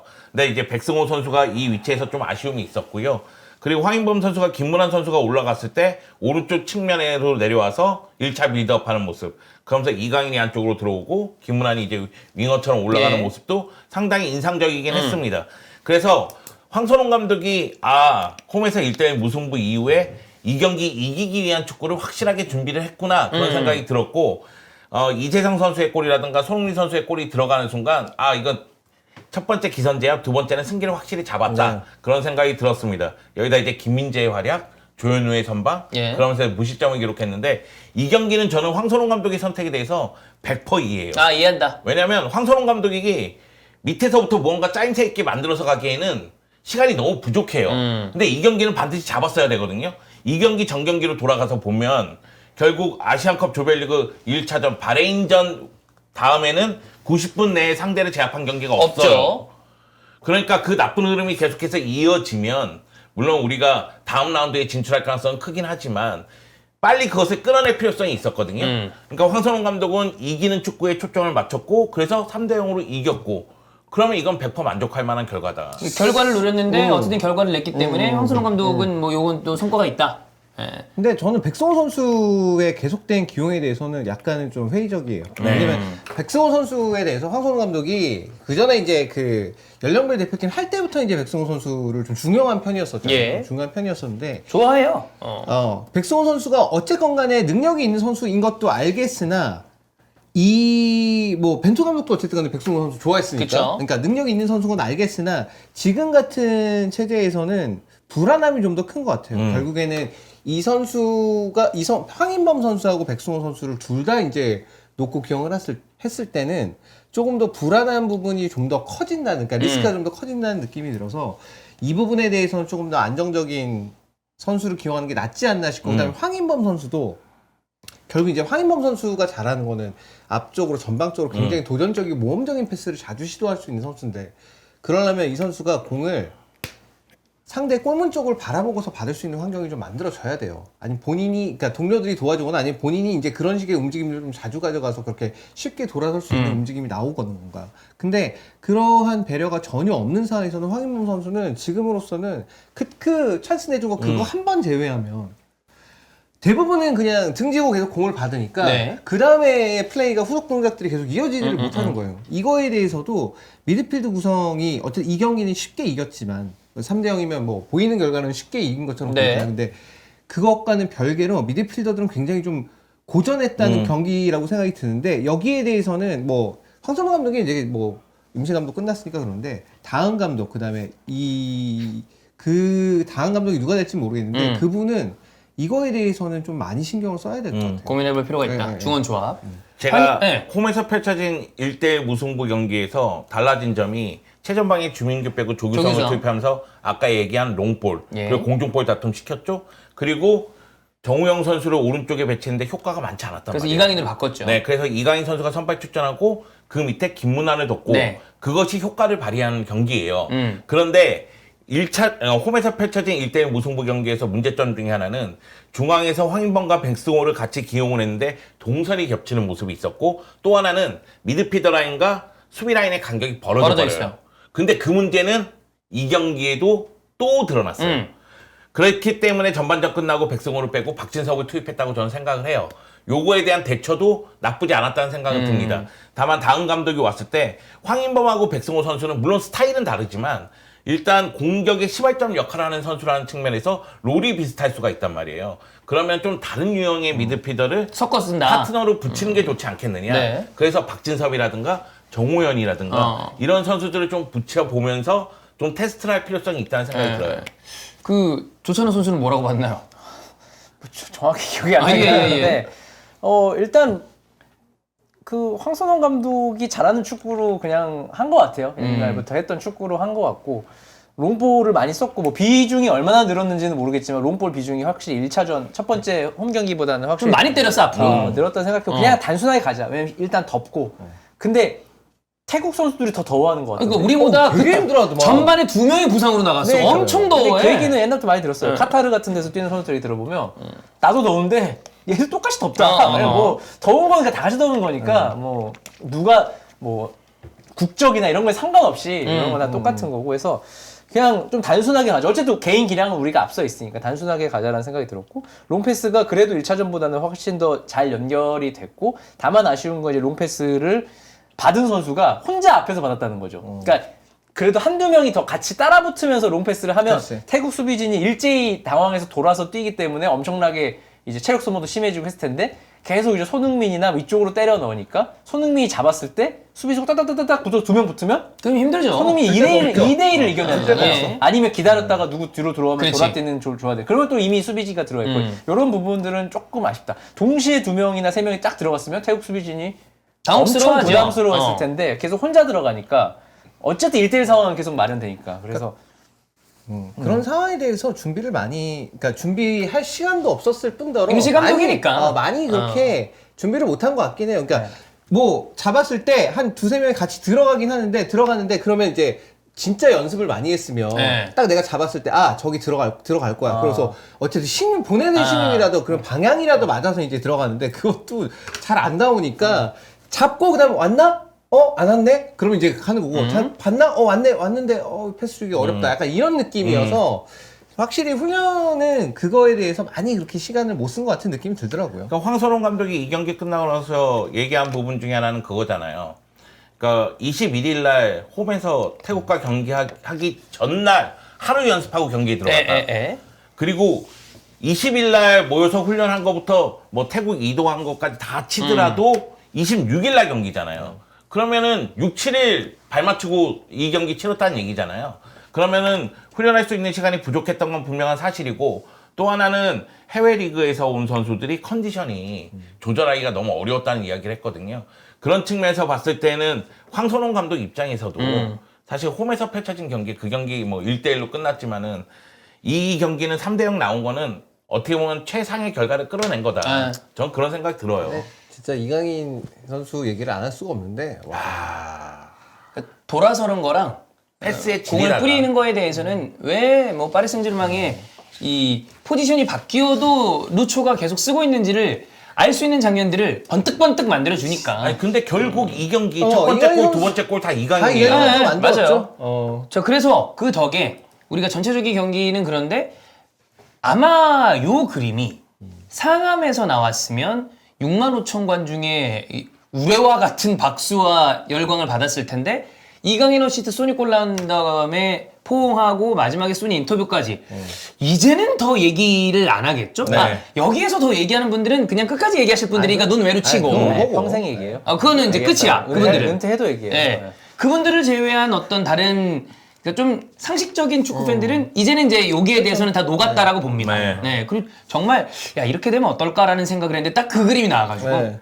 사실은 이 태국과의 2연전에서 축구 팬들이 가장 보고 싶었던 장면은 이강인의 이거예요. 패스, 손흥민의 골, 둘이 골 세레머니. 근데 그게 딱 나온 거죠. 근데 저는 개인적으로 좀 아쉬웠던 거는 너무 기쁜 상황에서 골이었기 때문에 그냥 포옹을 했지만 기왕이면 예전에 이제 조인성 심수창처럼 골을 넣고 하면 이거를 이거 헤드락 한번 해주고 그런 예. 그러면 기사 나와. 예. 아직 다 봉합되지 않았다. 손흥민이 약간 뭐 전체적으로 미스가 있긴 했지만 좀 있었죠. 어쨌든 PL이랑 지금 여기서 아시아에 뛰는 환경, 수비를 상대가 많이 하고 이런 게 다르기 때문에 그런 거 있지만 나는 놀랬던 거는 80분 나도 때 너무 놀랬어. 아니 시작하자마자 정도의 속도로 스프린트하는 거? 스프린트하는 거 보면서 그러니까 체력 수준이 손흥민이 월등한가 봐요. 네. 그러니까 아니 손흥민이 내가 느끼기에는 한 60분, 65분부터 지친 게 보였어. 그래서 손흥민을 빼줘야 되는 건 아닌가 이런 생각도 있었어요. 근데 그때 스프린트하면서 쫓아가는데 마지막에 패스하는데 박스 안쪽에 동료가 못 쫓아와. 그러니까 오히려 근데 주민규랑 막 쫓아 들어왔는데 손흥민이 제일 빠르더라고. 그러니까 그 지쳤다는 거 얼굴로 보고 판단하면 안 된다. 우리가 표정 맞아. 가지고 판단을 많이 하거든. 그래 더워서 그래. 그래. 더워서 아니, 땀 많이 거기서 나고 그래서 그럴 수 있어. 관중들도 더울 거야. 그래. 맞아. 뭐 피곤해 보인다. 뭐 이런 거 있잖아요. 항상 이제 방송 키면 종윤이 형 피곤해 보여. 그건 진짜 피곤한 거죠. 근데 이제 그게 그거 어떻게 해야 되지? 그건? 사실 약간 좋을 때가 있는 게 그 이미 얼굴이 쩔어 있어요. 네. 그래서 나름 쉬고 왔어. 근데도 피곤해 보인다 그러면 그래 기회다. 그래서 좀 피곤합니다. 그래서 약간 이제 에너지를 좀 덜 쓰고 그럴 때가 있거든요. 근데 내가 볼 때 그날 되게 컨디션이 좋았던 것 같아요. 오히려 손흥민이. 그래? 그러니까 저는 미스라고 이랬던 건 개인적으로는 잔디나 수비 상황 때문에 좀 그랬던 거지 체력적으로는 좀 괜찮았던 것 같은데. 왜냐면 이거는 근데 보는 각도에 따라 다르니까. 아니 90분에 저렇게 뛰는 게 말이 안 되긴 하거든 저 날씨에. 에. 근데 끝나고도 너무 힘이 넘치고 전체적으로 되게 뭐 이렇게 세밀함은 좀 아쉬웠지만 그런 부분들은 와 이거 체력이 장난이 아니구나. 저는 개인적으로 이 경기에서 손흥민의 컨디션이 좀 안 좋구나. 그러니까 볼터치라든가 패스라든가 이런 게 약간 엇박자가 있었어요. 예. 근데 막판에 그렇게까지 뛰는 거 보면서 손흥민이 그 얘기했잖아요. 머리 받고 뛰겠다고. 네. 그러니까 스스로 그렇게 보여줬다는 생각이 들었어요. 저는 우리 환희 의견 좀 더 동의하는 게 골도 넣고 움직이는 거 보니까 아 컨디션은 확실히 좋아 보이는 것 같다. 아니, 결국 이 클래스를 가르는 게 90분 동안 이거를 집중력을 유지할 수 있느냐로 그치? 따지면 제일 중요하죠. 어쨌든 손흥민은 마지막까지 거의 균일하게 뛰었단 말이에요. 네. 기술적인 건 말고 그냥 플레이 자체는. 그래서 그런 부분은 되게 높이 평가를 좀 해야 될 것 같고.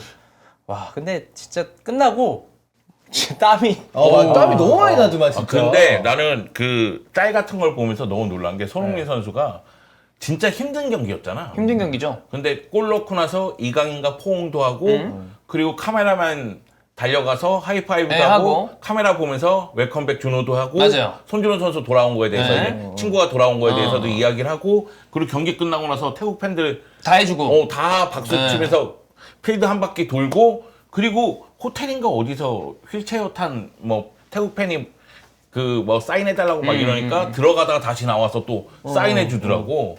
그래서 와 이건 뭐 거의 성인 수준 아닌가?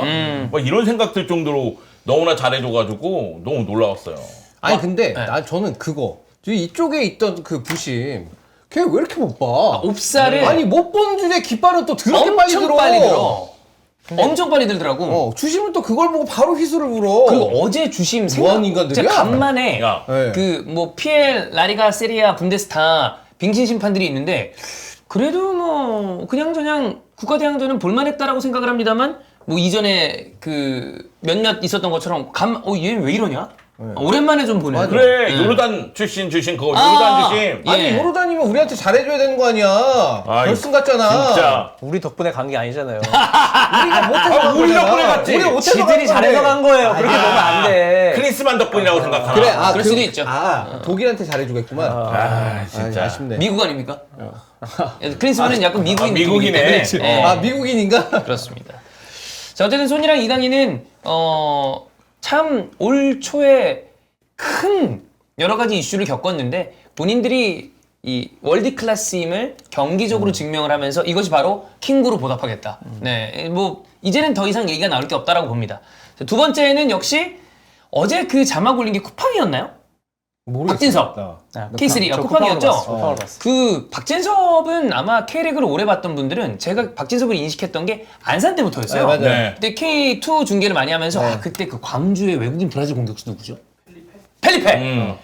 안산이랑 광주랑 붙었는데 펠리페가 그때 진짜 위협적이었어요. 최고였죠. K리그 2를 진짜 지금 휩쓸었습니다. 근데 펠리페를 10분 안 돼서 펠리페가 야마가 돌아가지고 으아 이러다가 경고를 받고 난리 났어. 그거 다 박진섭이었습니다. 그래서 중계를 하는 중에 와 공격수랑 누구든 간에 박진섭이랑 붙으면 진짜 보통 저기가 아니면 멘탈이 흔들리는 거라. 생각보다 대표팀에서는 좀 비교적 얌전하게 뛰어서 그렇지 되게 교묘하게 거칠고 생각보다 영리한 선수인데 이 선수가 저는 대전으로 가길래 오 이렇게 가나? 근데 전북을 가는 거예요. 이렇게도 가네? 라고 생각을 했는데 결국에는 대표팀 가서 골까지 넣는 기염을 토했죠 진짜. 근데 진짜 대단한 거죠. 네. 내셔널 리그부터 시작했잖아요. 어. 내셔널 리그부터 코레일 시작해서 이준 후배야. 아, 그건 아닌 것 같은데. 후배긴 후배예요. 후배는 후배죠. 이을령 후배 이주원, 이주원 후배 네. 박진섭. 아, 그런가요? 철도점서부터 내려오는 어떤 그 네. 유구한 역사입니다. 그렇군요. 갑자기 얘기할 맛이 뚝 떨어졌다. 근데 박진섭이 원래 이제 코레일 있을 때도 미드필더인데 열 몇 골을 박아서 유리 그때 득점왕이었어. 되게 유명했어요. 왜냐면 공격수가 아닌데 미드필더로 그치. 시작했는데 열 몇 골 박아서. 근데 저는 이 선수의 특징은 군더더기 없음이라고 생각해요. 그러니까 막 되게 화려하거나 뭘 막 많이 하진 안 해, 않아요. 안 해. 근데 할 건 다 해요. 딱 주고. 해서 되게 영리하게 플레이한다는 생각이 들고 되게 깔끔하게 네. 플레이하는 선수고 그 되게 파이팅이 넘치는 선수여서 저는 처음에 이제 리그2에서 안산에 있었을 때 눈에 들어왔었는데 그때 이제 인터뷰를 했을 때 목소리 듣고서 이 찐이다 이거. 그 쇳소리 나잖아. 네, 맞아요. 박진섭 선수. 소리를 엄청 지르는 거예요. 쇳소리 나고 그리고 저는 어떤 때 느꼈냐면 대전으로 이적하고 나서 얼마 안 돼 주장을 다는 거예요. 그게 사실 근데 쉽지는 쉽지 않거든요. 않죠. 가서 주장 한 장 바로 달면서 그러면서 팀을 하나로 묶는데 본인이 워낙에 파이팅이 넘치고 동료들한테 굉장히 좀 솔선수범한 그런 스타일인 것 같아요. 인터뷰했을 때도 되게 그날 경기에서 이제 MVP 뽑혀가지고 인터뷰했을 때도 근데 저는 뭐 제가 잘하는 선수라기보다 제가 할 수 있는 것들을 진짜 경기장에서는 항상 어쨌든 간에 최선을 다하는 모습으로 늘 그런 모습을 보이려고 노력을 해와서 뭐 안산의 결과가 그때 안산 또 잘 나가던 그런 시점에서 결과가 어떻게 됐는데 끝까지 최선을 다했습니다. 그러니까 되게 정석적인 인터뷰도 그냥 하고 그래서 아 되게 잘 됐으면 좋겠다라는 생각을 했는데 완전 됐죠. 이렇게 잘 될 줄 몰랐어. 이 선수가 이제 아시안컵에서는 주용을 많이 받지 못했잖아요. 박용 선수가 이제 볼란트 자리 원픽이었으니까. 그때 이제 김진규 먹거리 강화 실장이 무슨 얘기를 했냐면 박진섭을 쓸 필요가 있다라는 얘기를 그냥 우리끼리 있을 때인데 뭔 얘기를 했냐면 그냥 그 얘기를 했어요. 저 선수가 잘하고 못하고를 떠나서 눈빛에 헝그리가 보인다. 그래. 헝그리가 있다. 그거 있어. 저런 애들이 들어가면 엄청 눈에 불을 켜고 할 것이다. 그랬는데 그냥 그거는 김진규 강화시장이 헝그리에서 본인이 헝그리에서 제가 배고픈 거 아니야? 그쵸, 진짜 혹시 지금 실제로 배고프세요? 그랬더니만 좀 뭐 먹을 거 좀 먹고 본인의 그 배 상태를 얘기하는 게 아니라. 그것도 맞아요. 근데 박진섭은 멘탈이 좋은 것 같아요. 그러니까 실수를 할 수 있죠. 축구하면 당연히 있죠. 실수를 하죠. 근데 실수를 해도 그게 되게 균등해요. 그 박주호가 저랑 이제 카타르 살면서 할 말이 있는데 대표팀은 실력은 어차피 다 잘하는 선수가 없기 때문에 실력은 조금의 차이는 있지만 거의 균등하다고 보고 여기서 그런 자기가 하는 실수들을 버티느냐 못 버티느냐로 결국 A매치 수가 10경기에서 끝나느냐 아니면 20경기, 30경기, 40경기까지 가느냐 이걸 했고 박주호도 그걸 경험을 했대요. 처음에 한 5경기는 잘 되네? 나 대표 선수다 하고 막 신나서 하는데 한 6번째 A매치 7경기 하면 이제 복잡해지는 거야. 그치. 여기서부터 꼬이는 거야 머리가. 나 뭐 해야 되는데? 이제 즐거움이 사라지는 거지. 부담감이 그래서 이걸 넘어서면 이제 레귤러 A 대표팀 선수가 되는 거고 이걸 그 선수 경력 보면 A매치 숫자가 막 10경기 막 11개 이런 선수 많잖아요. 그치. 근데 분명히 잘했던 것 같은데 왜 이렇게 못 뛰었지? 그걸 못 넘는 거야. 그걸 못 넘는 거야. 그 허들을. 그거는 실력도 중요하지만 실력을 넘어선 뭔가가 필요하다라고 이제 멘탈이 있어야 박주 된다. 의원이 말을 해주더라고요. 근데 좀 공감이 되더라고. 박진섭도 그런 느낌이 묻어난 지금 느낌이 있어요. 아직 초반이지만 난다. 해봐야죠. 95년생인데 근데 저는 이 얘기를 지금 박주호 위원 얘기 듣기 전에 오늘 이따가 지금 주민규 얘기하면서 하려고 그랬는데 주민규 얘기를 하려고 그랬던 게 아니라 주민규 얘기는 주민규랑 박진섭이랑 사람들이 헷갈려 한다. 얼굴이 생김새가 약간 비슷해서 그 얘기를 하려고 그랬던 게 아니라 사실 최근에 아시안컵 때부터 지금까지 예능, 머리 스타일, 눈썹 탈색 여러 가지 등등해서 조규성 선수가 정말 많은 비판을 받고 있습니다. 근데 저는 조규성 선수가 장점이 있다고는 생각을 하는데 최근에 잘하지 못했던 것도 사실이라고 봐요. 근데 저는 어제 인터뷰 민규 형 얘기하면서 하는 인터뷰 보고 조규성은 쭉 밀어주면 올라올 수 있을 가능성이 있다라고 보인 게 멘탈이 상상 이상으로 센 것 같아. 사람이 단단해. 네, 되게 세요. 그래서 이 멘탈이면 사실 본인이 알 거 아니에요. 지금 얼마나 수많은 알지. 지금 화살 꽂히는지.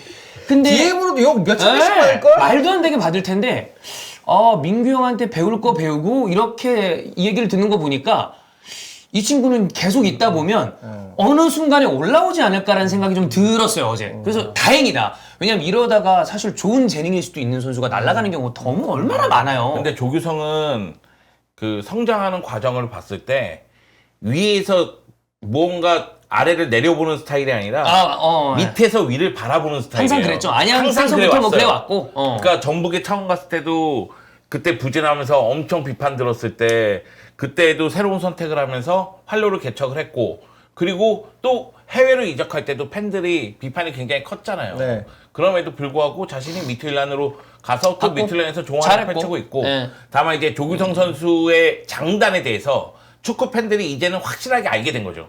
처음에 이 월드컵에서 보여준 그 센세이션한 활약 때문에 뭐 가나전에 두 골. 단점이 가려져 있었는데 그치. 물론 이제 K리그 팬들은 알고 있었지만 예. 대표팀 경기를 보면 볼수록 단점도 이제 보이기 시작한 거죠. 그러니까 뭐 속도라든가 가속도라든가 이런 부분에서 여실히 느리다는 게 느껴지니까. 그렇죠. 빠른 선수는 아니니까. 그러니까 조규성은 자신의 장점을 어떻게 극대화시키느냐 그것이 중요한 거죠. 그래서 조규성 선수가 본인이 이 얘기 전에도 한번 했던 것 같은데 자기 장단점을 좀 더 냉철하고 객관적으로 평가해볼 필요는 있다고 봐요. 본인 스스로가. 지금은 조규성 선수 플레이하는 거 봤을 때 그냥 이도저도 아니다라는 느낌 되게 많이 받거든요. 그래서 뭐 선수가 자기가 나는 어떤 플레이를 좀 뭐 롤모델로 삼아서 가야지 뭐 그런 거가 생각하는 게 있겠죠. 그러니까 그거를 어떤 식으로 생각하는지 혹은 아니면 지금 이제 소속팀에서 네. 그 감독이 시키는 역할이 그거기 때문에 그거에 좀 더 익숙해서 그런지 그거에 대해서 명확하게 제가 구분할 수는 없지만 조금 더 대표팀에서 요구하는 역할이 뭐 100% 일치하지는 않을 거기 때문에 네. 내가 잘할 수 있는 것과 그런 거에 대해서 조금 더 냉철하게 구분할 필요는 있다고 봐요. 그런 생각은 들어요. 요런 선수가 사실 만능형 공격수가 아니다 보니까 좋은 감독이 잘 써야 본인이 좀 빛나는 스타일이잖아요. 네. 그럼 뭐 좋은 감독이 있다면, 그러니까 뭐 제가 얘기했던 거는 조규성 선수가 무조건 좋은 선수니까 무조건 쓰자, 멘탈 좋으니까 일단 쓰자 그런 얘기라기보다 재능이 있을 수 있는데 여러 가지 다른 것 때문에 그냥 꺾이는 순간을 버텨낼 수 있는 마음은 있는 것 같다. 그러면 좀 써보는 게 저는 뭐 괜찮은 방법이라고 생각을 하고, 그리고 그 아까 얘기했던 박진섭이 진짜 밑에서부터 올라온 케이스라면 주민규는 이번에 결과적으로는 득점은 못했는데 네. 그래도 나름대로의 가능성을 보여주지 않았나요? 1차전 때. 하나의 옵션으로 사용할 수 네. 있다라는 느낌을 줬던 것 같아요. 그 정도면. 네. 주민규가 1차전 때 등지는 플레이가 워낙에 인상적이었으니까. 좀 오랜만에 봤어요. 대표팀 공격수 중에 등지고서 이렇게 네. 버텨주고 이런 거. 근데 다만 1차전도 그렇고 그리고 이 2차전도 그렇고 그러니까 조별리그 3차전, 4차전이죠. 태국과의 1, 2차전 봤을 때 좀 아쉬웠어요. 왜냐하면 주민규 선수가 워낙에 K리그에서 득점력이 뛰어난 선수인데 이 대표팀에서 데뷔전을 치른다는 그 마음을 갖고 경기에 임하면 얼마나 흥분되고 긴장되고 그랬겠어요. 그죠. 그래서 주민규가 갖고 있는 결정력을 다 보여주지 못한 듯한 느낌이 좀 들어서 1, 2차전 모두 그래서 좀 아쉬움이 있었는데 아마 이렇게 가능성을 보여주면 다음 감독이 누가 되든 주민규 선수 또 대표팀에 불러서 테스트하지 않을까. 근데 이제 어제 안정환 해설위원이 그런 얘기를 했다고 그러던데 다시 못 뽑힐 수도 있다. 근데 저는 그 얘기도 사실 나 그것도 일적으로 맞죠? 왜냐면 다시 정말 기회가 없을 수도 있어요. 저는 아니 키는 오영규한테 있다고 봅니다. 아하. 왜냐면 아. 어쨌든 톱은 물론 지금 뭐 엔트리가 26명이라면 3명 데려갈 방법도 있지만 손흥민이 톱을 설 수 있다는 그치. 걸 항상 염두에 아. 두기 때문에 결국 스트라이커는 2명을 뽑을 확률이 높잖아요. 그러면 오영규가 다시 셀틱에서 올라오면 사실 안 뽑기 어렵거든요. 그치. 바로 뽑힐 거란 말이에요. 그러면 주민규 3명? 그러면 어쨌든 한 명은 무조건 벤치야. 경기를 거의 못 뛴다고 그쵸, 봐야 돼. 근데 있을 필요가 있냐 이거지. 그러면 주민규가 오영규가 잠깐 이제 좀 부진할 때 뭔가를 보여주지 않으면 쉽지 않을 수가 있는데 이게 3월, 4월, 5월 A매치가 있으면 뭔가 될 수도 있지만 지금 3월?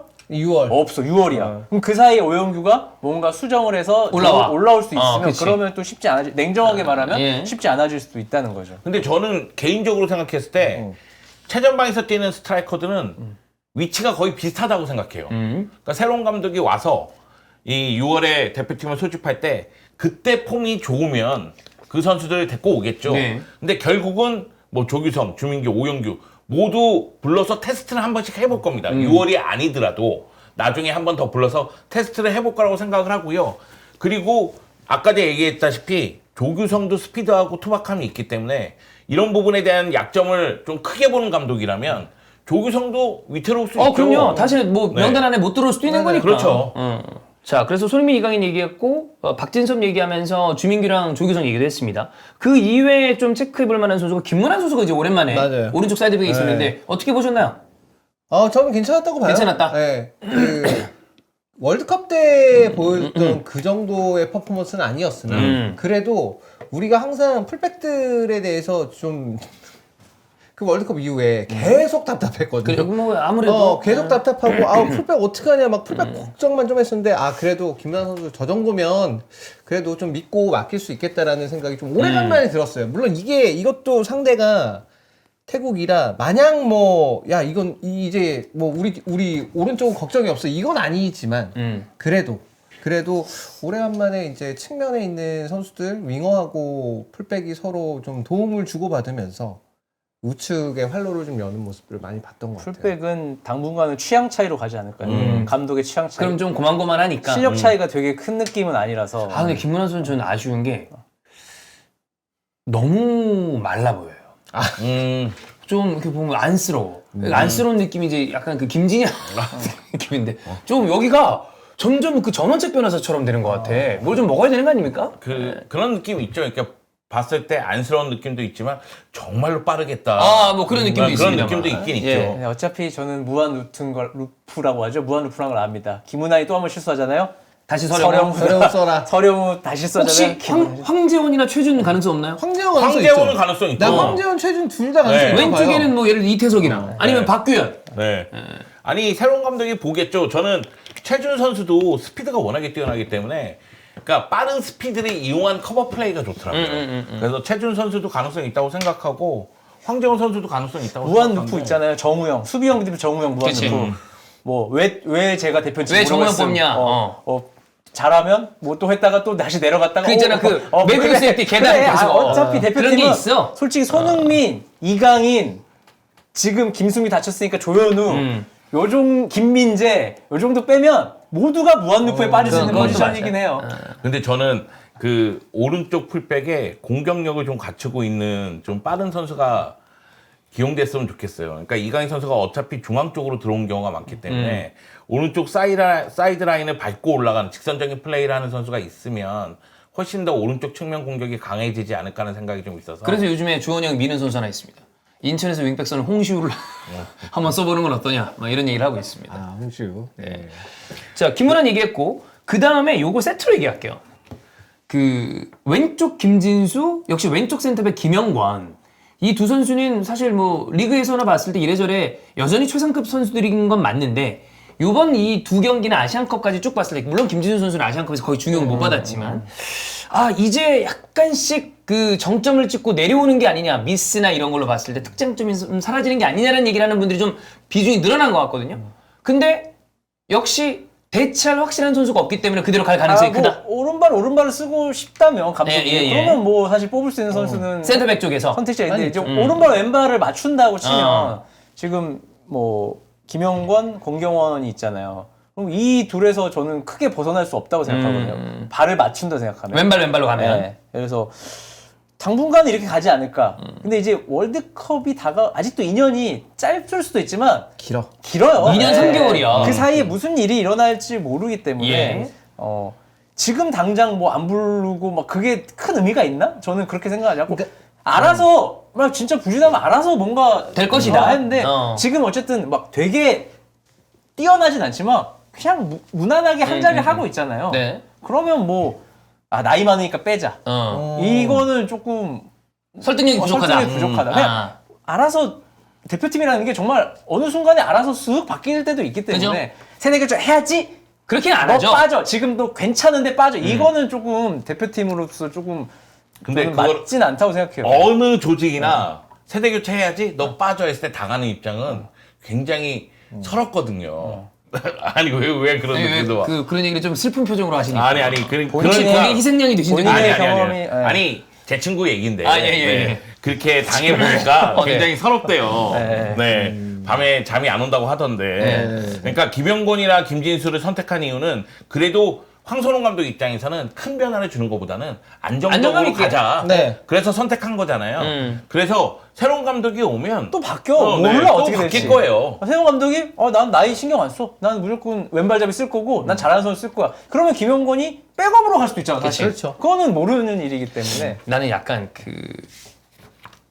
많은 분들이 여기에 대해서 세대 교체가 얼른 되면 좋겠다라고 생각하는 분들의 심정은 내가 충분히 이해를 하는데 제가 그 약간의 강박이 있잖아요. 그 뭐 방 정리를 할 때라거나. 그래서 제가 청소할 때 가장 중요하게 생각하는 게 버리는 겁니다. 근데 뭐 아주 자그마한 구멍가게 수준입니다만 저랑 주원이 형이 저희 회사를 좀 운영을 해보려고 하잖아요. 근데 저는 사람에 대해서는 강박을 갖는 순간 되게 어려워져요. 이게 쉽게 갈아 끼워지지 않아요.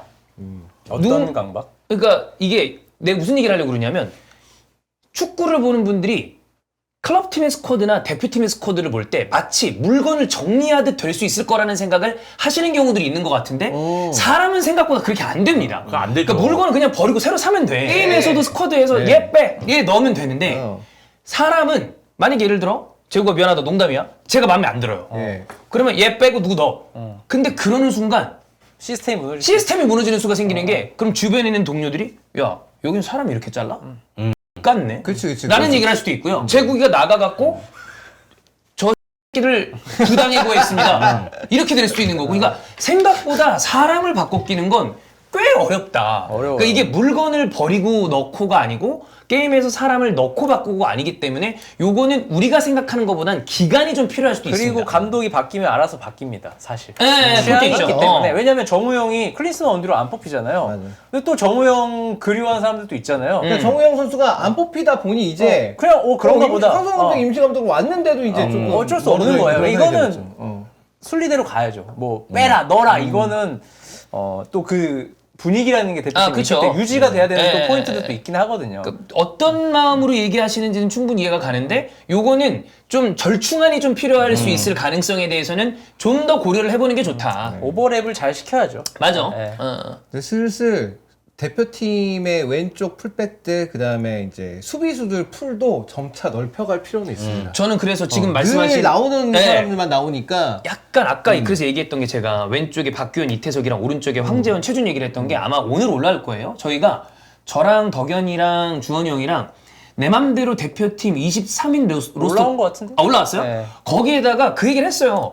풀백은 이제 좀 다른 선수 써보는 기간이 있으면 좋겠다. 저도 그 생각을 합니다만 근데 어쨌든 거기에다가 김진수 하나는 박아놓는 이유가 순식간에 휘릭 바뀌진 않으니까 특히나 사실 이번 태국전 같은 경우 황선홍 감독이 그렇게 대폭 변화 주기는 어려웠을 거예요. 맞아요. 어렵죠. 새로운 정식 감독은 그러한 시도를 좀 할 네. 필요가 있지 않나. 그러니까 이게 평가전이면 에. 100번, 1000번 실험을 해야 되는 게 합당한데 이거는 월드컵이 그죠. 아무리 어. 2차 예선이라고 하더라도 정말 중요한 거잖아요. 놓치면 안 되는 거기 때문에. 여기서 이번에 만약에 잘못됐으면 지금 홈에서는 일단 사실상 잘못될 뻔했고 그렇게 잘못됐으면은 이게 6월까지 결정이 안 된 채로 그치. 지금은 가는 이제 거죠.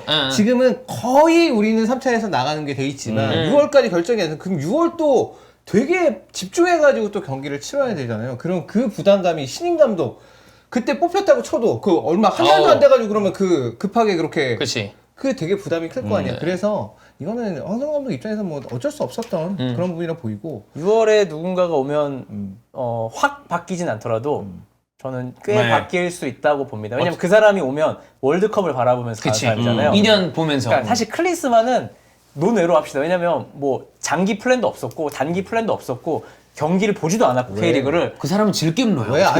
왜 아시안컵 보고 왔다는데 그러니까 그 사람은 논외고 하지만 새로운 감독이면 월드컵이라는 2년 뒤에 목표를 향해 달릴 거잖아요. 그러면 본인의 플랜이 있을 거 아니야. 이 선수가 2년 뒤에 이렇게 되면 이건 아니겠다. 그러면 저는 나이 있는 선수든 기량이 좀 딸리는 선수든 다 이제 믿고 자연스럽게 올라가는 정리될 거다. 다 열어보고 쓸 것 같으니까. 근데 클린스만은 그런 생각을 없었죠. 안 한 게 티가 났잖아요. 네. 그리고 사실 클린스만 제외하더라도 단기적인 아시안컵이라는 목표를 두고 우리 대표팀이 갔기 때문에 나이 많은 선수들을 일부는 정리를 했지만 일부는 데려갈 수밖에 없는 상황도 있었다. 그러니까 이런 걸 종합적으로 고려하면 저는 충분히 이 6월, 9월 얘는 이때는 좀- 많이 바뀔 수 있다고 아니, 생각됩니다. 여기다가 우리가 지금 아시아 지역 2차에선 C조에서 1위 달리고 있잖아요. 승점 10점인데. 맞아요. 2위가 승점 7점이 중국이고 4위가 태국이잖아요. 3위가. 그런데 중국하고 태국하고 경쟁이지 우리는 다음 경기가 싱가포르예요. 그러니까 싱가포르, 중국 이렇게 가죠. 네, 그렇기 때문에 그것도 이제 싱가포르 원정이고 중국 네. 홈경기니까. 예. 그거를 고려했을 때는 아마 새로운 감독이 온다면 새로운 얼굴을 좀 많이 뽑을 수도 있어요. 네, 그래서 테스트를 삼으면서 간다고 생각할 수도 있습니다. 그러니까 싱가포르전만 이기면 어쨌든 네. 간에 중국전은 의미가 없어지기 그치. 때문에 그러니까 그거는 그냥 편하게 또 치를 수 있으니까. 그렇습니다. 중국 언론들은 그걸 간절히 바라고 있어요.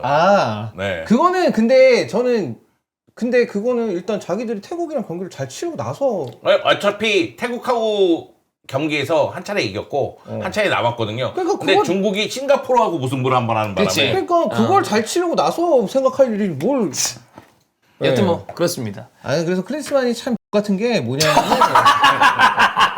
아니 솔직히 아시안컵 대회에서 김영건 선수가 주전에서 좀 밀려나 있었잖아요. 갑자기 네. 아니 그러니까 그때 팀이 뭔가 방향성이 있고 잘 체계가 잡혔으면 얼마나 좋아. 솔직히 이런 얘기 안 나오잖아. 네. 김영건 선수 얼마나 억울해 솔직히. 그렇지. 네. 그렇습니다.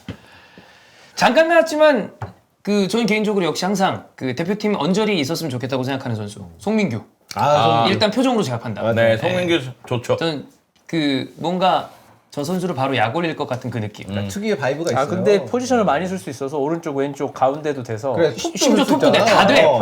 아주 괜찮은 필요해요. 자원이라고 봅니다. 사실 뭐 선발은 모르겠는데 에. 있어야 될 그쵸. 자원으로 보여요. 배준호 선수 한번 배준호 네. 요즘 잘하고 있으니 너무 잘하고 예. 있으니까 우리는 문제가 왜 이렇게 이선이 많냐? 이 잘하는 선수들이 죄다 그냥 이선이야. 그냥 고등학교 축구 보세요. 그러면 딱 바로 보여? 거기에 제일 잘하는 애들 다 들어가 있어. 이게 좀만 분산되면 좋을 텐데 그냥 거기 몰빵이야. 아 근데 아까 전에도 전 이야기했지만 세계적으로 그래. 열심히 찾으면 다 있습니다. 뭐 이순민도 삼선에 있고 측면에 뭐 황재원이라든가 최준도 있고 그리고 최준은 아직 검증해야 될 부분이 더 많긴 하지만 제가 실제 경기장에서 봤을 때 빠릅니다. 네, 그냥 이걸로 설명이 될 것 같아요. 참 잘해요. 되게 그 포지셔닝도 되게 잘 잡고 제가 부산에 있을 때 꽤 유력하게 봤던 선수 중에 한 명인데 박진성 감독이 사실 최준 선수한테 역할을 되게 많이 맡겼었거든요. 근데 그걸 거의 다 곧잘 소화를 해냈었어요. 그래서 저 선수는 리그 2에 있지만 리그 1에 가서 한 반 시즌만 뛰면은 딱 저 아예 적응만 해내면은 아예 대표급 선수까지 갈 수 있지 않을까? 네. 그 생각을 했었거든요. 자 그리고 다른 나라 잠깐 보면 신태용 감독은 승승장구 아, 예. 야 베트남. 야 트루시에게 그리고 굿뉴스를 날렸어. 그리고 트루시에게 살을 날린 다음에 트루시가 날아갔습니다. 날라갔습니다.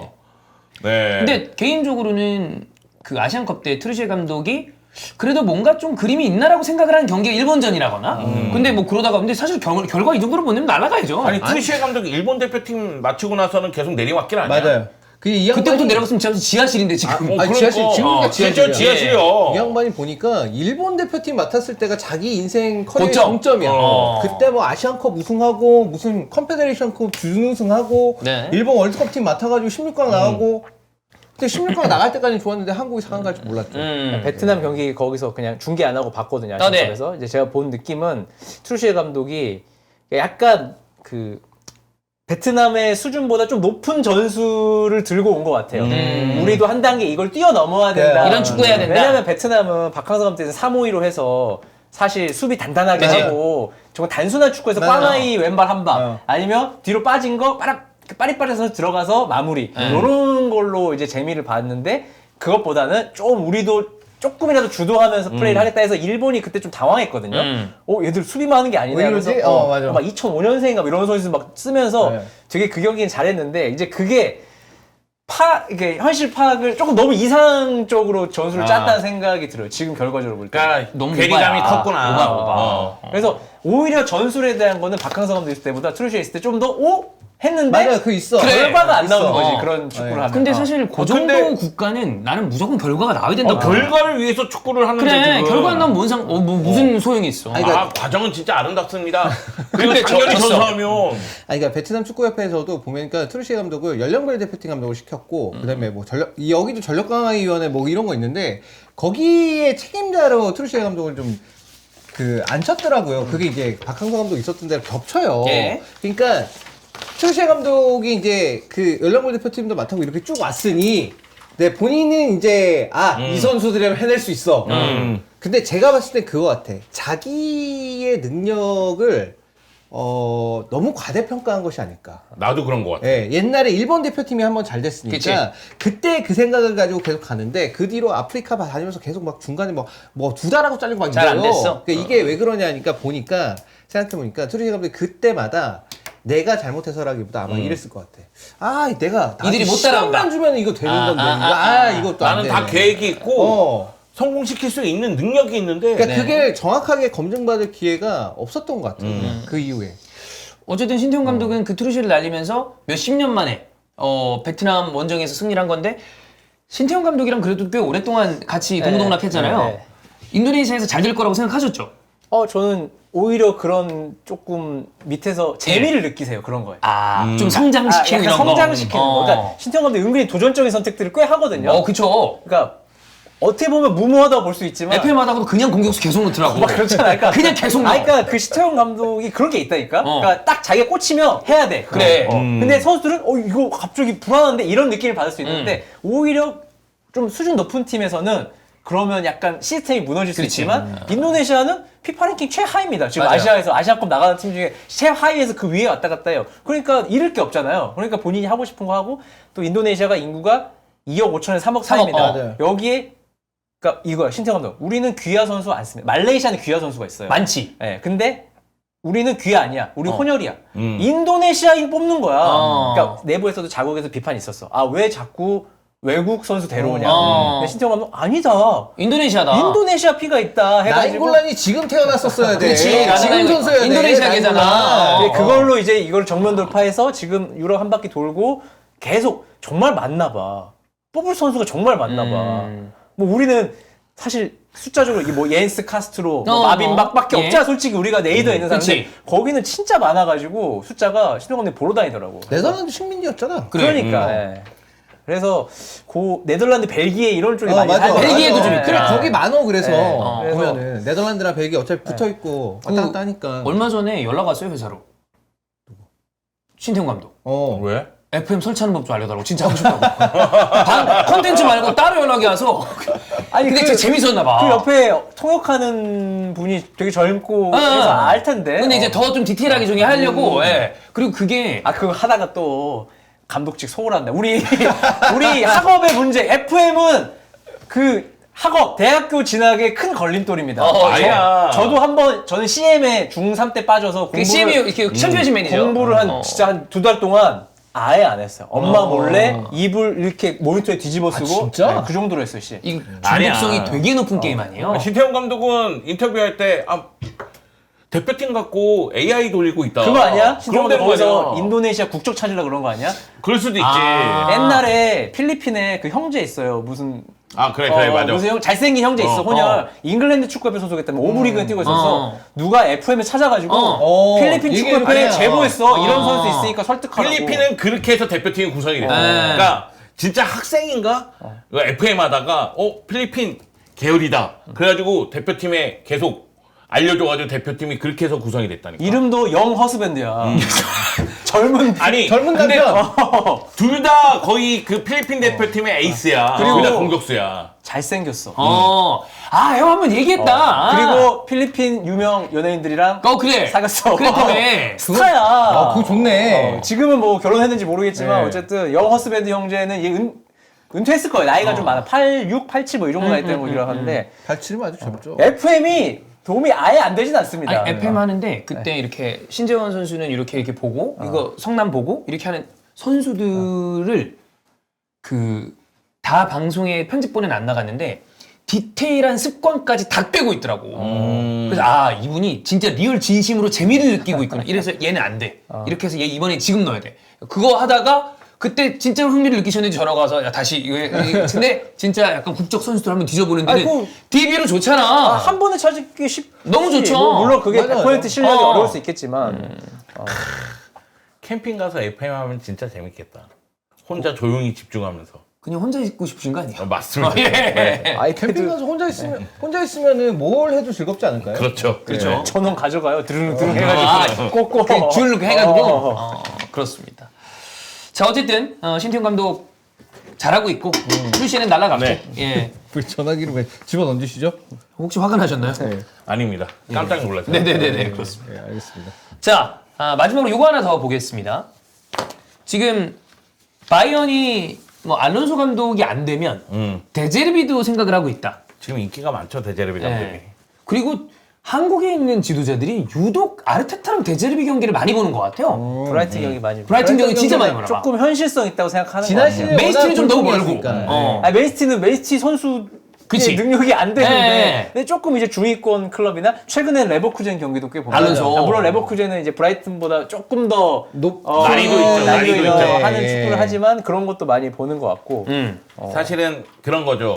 그러니까 전력상 우승 후보는 아닌데 어느 정도 중하위권에 위치하고 있을 때 그 팀을 상위권으로 올리기에 가장 아기자기한 축구는 데제르비 축구거든요. 그래서 데제르비 축구에 영향을 받은 팀들이 굉장히 많다고 저는 생각해요. 많죠. 그러니까 이정우 감독도 어느 정도 영향을 얘기를 받았고 얘기를 많이 맞아요. 했죠. 네. 많이 본다고 스스로는 이제 얘기를 했었고 확실히 지난 시즌에 데체르비의 그 브라이턴 같은 경우에는 정말로 본받을 점이 많았는데 근데 그 이거 나도 봤는데 바이언 팬들이 반응이 별로 안 좋던데. 왜냐면 바이언은 그러니까 메가 클럽이기 때문에 데제르비 어쨌든 그러니까 한 단계 뛰어넘어서 오는 거잖아요. 뮌헨으로 브라이튼에서 뮌헨 오는 거는 그치. 중간 과정이 없잖아. 한 뭔가. 두 단계, 한두 단계 이상이야. 같은 건데 내 느낌에. 솔직히 저도 바이언 제가 만약에 바이언 팬인데 어. 데제르비 얘기 나오면 약간 이럴 것 같거든요. 그러니까 지금 어. 1순위 사비 알론소, 어. 3순위가 데제르비면 그러면 오케이. 오케이. 그래, 그럴 근데 수도 있지. 2순위에 또 알론소보다 살짝 한 명이 더 있어야 돼. 근데 바이언이 동네 클럽이 아니에요. 여기는 무조건 윈나우하고 최소 2개 이상의 컵을 들어올려야 성공이라고 인식하는 팬들한테 데제르비가 아무리 능력이 좋은 감독이라 할지라도 후보군이 올랐다고 그러면 라고 생각하죠. 근데 그거는 좀 너무나 그렇대. 사실 그 여기도 적혀 있지만 포터 감독과 비견되기엔 좀 어렵지 않나. 왜냐하면 근데- 데체르비 감독 이탈리아에서 일단 성공을 했고, 있죠. 그 다음에 심지어 또 어디야? 우크라이나였지. 거기 가서도 성공을 했고, 그 다음에 이제 잉글랜드에 와서도 성공을 한 편이니까 적응력이라는 부분에 있어서는 저는 비교하기는 좀 어렵다. 단순 비교하기는. 근데 그건 있어요. 저는 솔직히 포터가 이렇게 망가지고 떠날 거라고는 생각 못했어요. 포터 뭐 하죠 지금? 근데 한 번 실패했으니까 또 지가 없죠. 지금 없지. 없죠. 예, 어디 안 갔죠. 근데 생각보다 너무 망하지 않았어요? 그쵸, 폭망이지, 폭망. 사실 브라이튼 포터 되게 각광받았었어요. 본머스 에디아웃 때만큼이나 각광을 받았던 것 같은데 제가 지금 바이에른 뮌헨 얘기했을 때는 가만히 있었어요. 왜냐면 바이에른 뮌헨 같은 경우에는 일단 트래블을 노리는 클럽이니까. 예, 그죠. 그러니까 분데스리가는 뭐 올 시즌에 상당히 어렵다 할지라도 분데스리가를 지난 10년 동안 씹어먹었던 클럽 아니겠어요? 그러니까 소위 얘기해서 명장, 그리고 뭐 유럽 우승 트로피, 트로피 또는 한 리그 우승 트로피 네다섯 개 엄청 있어야지. 많이 예. 그런 감독들을 원할 거란 말이에요. 그치. 그건 이해가 돼요. 근데 지금 뭐 첼시가 포터 영입했을 때도 포터가 팀을 만들어주기를 원했기 때문에 포터를 영입한 거 아니겠어요? 그리고 메뉴하고 데제르비가 연결되는 것도 메뉴는 팀을 하나하나씩 만들기를 원하니까 데제르비를 원하는 예. 거예요. 그러니까 뭐냐면 과도기적인 과정을 좀 거치겠다는 얘기예요. 바로 우승을 할 수 없으니. 네. 그러면 좋죠. 그런 감독이 오면 정말 좋겠지만은 그런 감독이 와서 성공할 가능성이 많지가 않으니 데제르비처럼 전술적으로 뛰어난 감독을 데리고 오겠다는 얘기잖아요.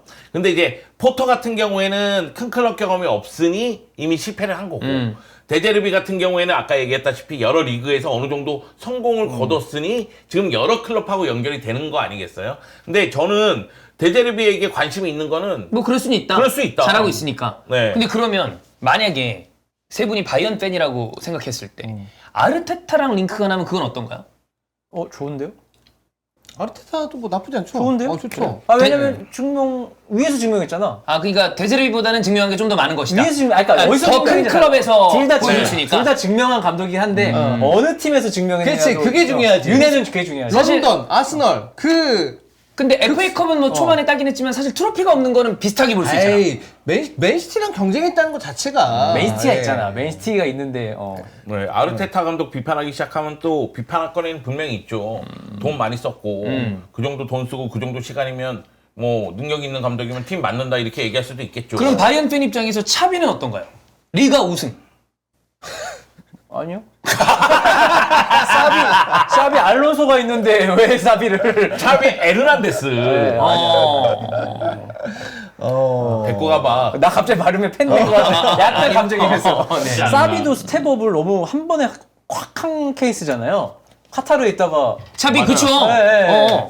그러니까 그게 순리라는 게 있어요. 이렇게 착착착. 그래 물론 이제 조금은 있어야 돼. 물론 뭐 시작부터 센세이션이 등장해서 빠바바바 가는 사람도 있긴 하죠. 그게 이제 펩 지단 같은 네. 케이스 아니야? 근데 이제 그건 진짜 한 5년에 한 번씩 한 명씩 나올까 말까 하는 케이스고 일반적으로는 단계라는 게 있기 때문에 우리가 또 계단 올라갈 때 3계단씩 올라가면 가랑이 아프잖아요. 아프지. 네. 햄스트링 네. 땡기잖아요. 네. 그런 것처럼 차근차근 올라가야죠. 내려올 때도 차근차근 내려오고 인생도 그렇습니다.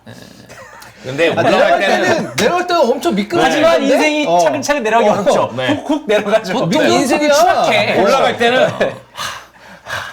떨어질 때는 나라기 그래. 아니 이게 왜 그런 게임 있잖아요.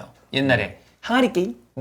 그다음에 뭐 태초마에 가는. 이거 돌리는 이게 거? 뭐 하는 거. 근데 보기만 해도 개빡치던데. 그거 얘기했었어. 그 게임이 현실보다 나은 게 그 게임은 올라갔다가 결국에는 바닥으로 떨어지잖아요. 근데 현실은 바닥 밑에 지하실이 그래. 붙어 있어요. 그러니까 올라갔다 떨어지면 여기로 떨어지는 게 아니라 그 밑으로 떨어져. 여기가 바닥이라고 생각했을 때 더 보통 지하실이 있다. 지하가 있죠. 네, 보통 지하가 있어. 지하도 1층만 있는 게 아니야. 지하 뭐 한 6층, 7층까지도 있어요. 그러면 데제르비는 나간다 치면 네. 어느 정도 클럽으로 가야 될지. 근데 나는 이번에 데체르비가 결국에는 생각보다 B클럽으로 갈 거라고 봅니다. 그럴 저도 가능성이 그렇게 있죠. 생각해요. 레버쿠젠 어때 레버쿠젠? 알론소 나가고 그 자리에 그리고 우승하면 레전드인데. 그러니까 레버쿠젠도 뭐 최상위 클럽은 아니지만 그치. 어쨌든 근데 2위권 클럽이잖아. 그래도 근데 가능성 있죠. 내가 데제르비면 레버쿠젠 안 가. 알론소 나 이제- 디호잉으로 나 가기 이제- 부담이다. 그것도 부담이고. 아 우승 두 클럽이구나 번째는 뮌헨죠. 그러면 조금 더 그렇게 재정적으로 봤을 때. 탄탄하고 조금 더 그 우승하고 근접한 팀들이 또 원하는 팀들이 있으니까. 사실 그러니까 데제르비 입장에서는 새로운 팀을 맡게 된다면 이제는 우승 도전이거든요. 그러니까 레버쿠젠에서 리그 도전 가능하죠. 그러면 물론 도르트문트는 도르트문트는 생각을 좀 해볼 수도 있죠. 되게 사실 이게- 이태리도 루머가 되게 많이 나요. 네. 왜냐면 밀란 같은 경우가 괜찮지. 이제 어쨌든 이탈리아 이니까. 사람이니까. 근데 독일에 오면 어려운 게 독일어를 못 하잖아요.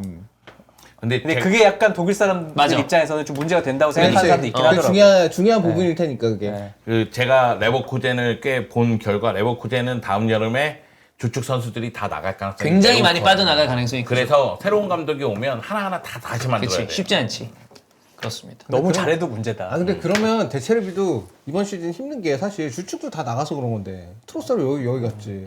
그다음에 저기 카이세도도 나갔고. 카이세도 저기 첼시 갔지. 메칼 갖고. 메칼리스터 리버풀 가고. 네. 게다가 걔 뭐야 그 공격수 브라질의 걔 부상당해서 한 3달 못 나왔나 걔? 한 3달 못 나오지. 그래서 미토마 부상이지. 안수파티도 부상으로 워락가락하고. 마치 걔도 부상 아니야? 솔리 마치. 네. 예. 하여튼 팀이 여기도 좀 무더기였어요. 그런 거 생각하면 꾸역꾸역 잘 버티는 거지. 뭐. 그렇습니다.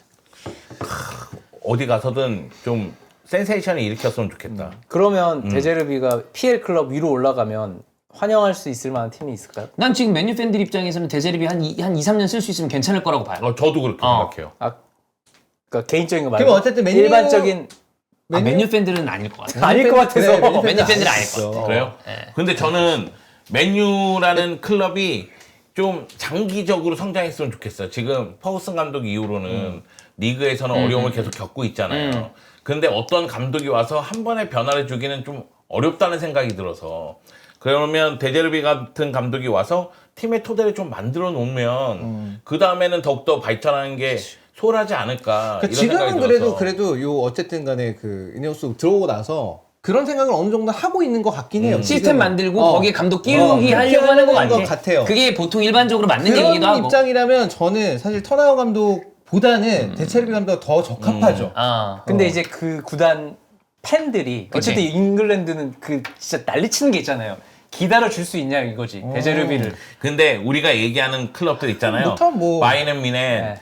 맨체스터 유나이티드, 뭐 리버풀도 클럽 나가니까 뭐 리버풀 얘기도 있고 바르셀로나 얘기도 있는데 이 클럽들의 팬들은 안 좋아할 겁니다. 맞아.